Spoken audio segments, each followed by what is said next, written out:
አስደናቂ የፍቅር ታሪክ ኒክ እና ባለቤቱ ካኔ። ስለ እነዚህ አስገራሚ ጥንዶች ከማውራቴ በፊት ስለ ኒክ ትንሽ ልበላችሁ።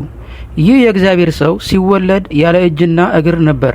መቼም ሰሪውን ለምን እንዲሰራ አንለውምና ቤተሰቡ ከእግዚአብሔር የተሰጣቸውን ስጦታ አሜን ብለው ተቀበሉት።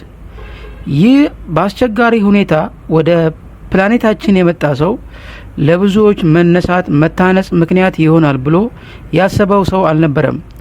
ሁሌም በታናናሾች መስራት የሚወድ ጌታ ለብዙ ተስፋ ለቆረጡ፣ ግራ ለገባቸው፣ በተለያየ ችግር ምክንያት ራሳቸውን መቀበል ላቃታቸው መነሳት መቆም ምክንያት አደረገው። ይህ ሰው የ10 ዓመት ልጅ እያለ ራሱን መቀበል ስላልቻለ ነፍሱ ሊያጠፋ ሞክሮ ነበር። ዛሬን ያየለት አምላኩ ነፍሱን ታደገው። እስኪ ዛሬ ወደ ተነሳውበት የፍቅር ታሪክ ልምጣ። እንኳንስ በኒክ ሁኔታ ያለ ሰው ቀርቶ ሙሉ ጤነኛ የሆነ ሰው ለማግባት የተለያየ መስፈርት በሚፈልግበት ትውልድ መሃል ነው ያለ ነው። ገንዘብ የለውም፣ አያምርም፣ ሌሎችም ምክንያቶች ይይዙናል። ለብዙ አመታት ኒክ ሚስት ይኖረኛል ብሎ አስቦ አያውቅም። ሰውም አስቦ አያውቅም።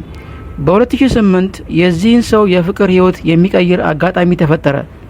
የአሁኑ ባለቤቱ ካኔ ለሌላ ሰው ቀጠሮ በመጣችበት አጋጣሚ ኒክን ታየዋለች። እንዳየችው ነበር ያላወቀችው የፍቅር ስሜት ከታች ወደ ላይ በሰውነቷ የነዘራት። በመጀመሪያ እይታ በፍቅሩ ወደቀች።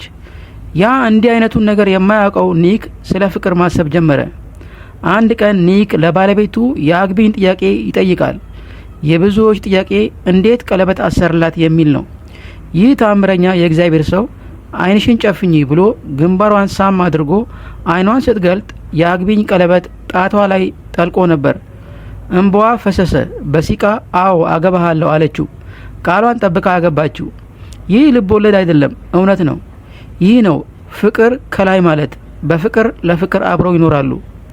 አሁን ኒክ እግር አለው፣ እጅ አለው። ምክንያቱም ቃሉ ባልና ሚስት አንድ ናቸው ይደለ።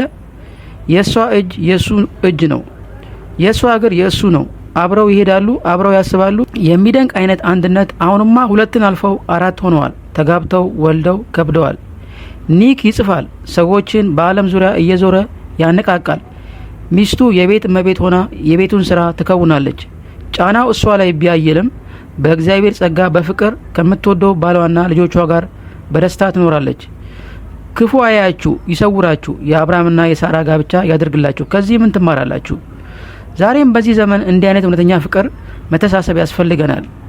ለመጠቀም ብቻ ሳይሆን ሌላውንም ለመጥቀም እንኑር። ፍቅር ቸር ነው፣ የራሱን አይፈልግም፣ አይቀናም፣ አይታበይም። እግዚአብሔር ሁላችንንም በእውነተኛ ፍቅር ይባርከን። ተባረኩ።